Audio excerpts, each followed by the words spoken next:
Okay, so since I'm done with all my zipper action, I'm gonna change my foot over to my regular foot just because this one isn't so great for stitching seams and things. Doesn't quite have enough of a foot to hold onto your fabric and pull it through. Okay, so that's on now. So now we're going to sew this back seam. This is just, the center back seam is a 1/2 inch seam allowance. We're going to give that a stitch. Make sure you match your notches and your ends. And then after we've done that, we'll go hit it with the serger and then move to the pressing table. Next thing we're going to do is that we're going to sew all of our out seams on our pant. Those are the things that go down the side of your legs. You can see this front is significantly smaller than the back. That's okay because this pattern actually kind of wraps around to the front on these pants. So we'll match up this side and sew it all the way down, and we've got some notches along the way to match up. This is going to be a 1/2 inch seam allowance, and then the same thing with the other side.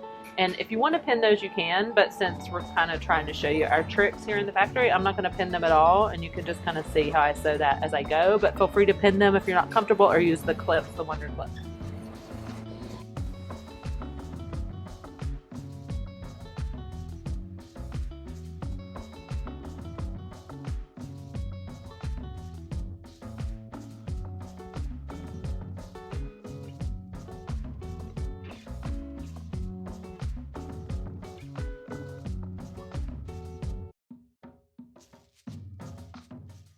So as I'm sewing this, I am making sure I match up notches as I go down. I'm getting those threads out of the way so they don't get sewn into the seam. And as I get to this place, you want to be really careful that these match up. So even if you need to stick a pin in there, if you don't have pins already, your foot is going to want to push that, which can push them offline. But you want to make sure to get those things lined up really nicely. Here I am doing the other side of the pant. So you can see the same thing. When I get to that seam, I will also stop and pin that.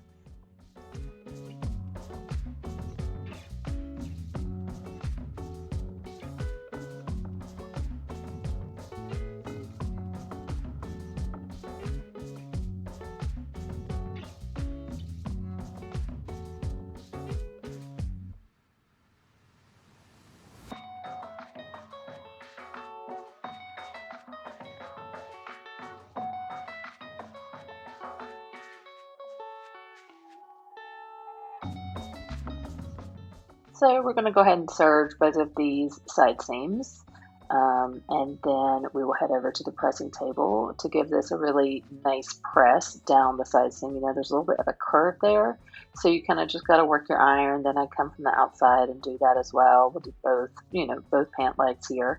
We are going to top stitch these down, so this pressing just helps make a really nice top stitch at the end of the day. Again, I'm from the outside. Now we're going to do our top stitching down both of those long side seams, and this is a 1/4 inch top stitch.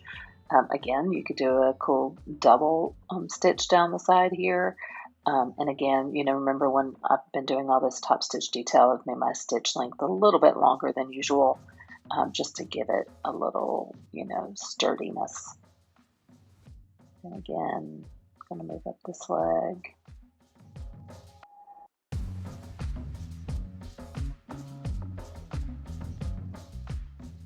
So now we are going to sew our interior leg seam, our inseam. So we're going to want to make sure that we match that crotch seam. I push one to either side there to reduce some thickness, and then we're going to match those leg pieces. And so we're going to do a 1/2 inch seam allowance and just work our way around this pant, matching those places, matching notches, and then down the other side of the pant.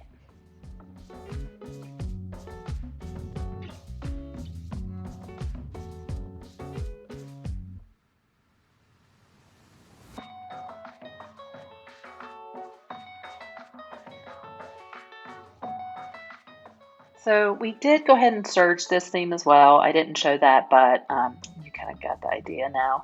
I serged it, and now we'll press this really nice to one side, and then yeah, you're pretty much done with the body. Next, we're going to make our belt loops, and we do this in one long continuous strip. So I fold it down the middle and press, and then fold each edge to meet that middle crease. And then after that's done, I give it one more press, and then it's all clean finished and ready to top stitch, which we'll do on the machine. We go down one side, pretty close to the edge, and then we'll turn it around when we get to the end and do the other side.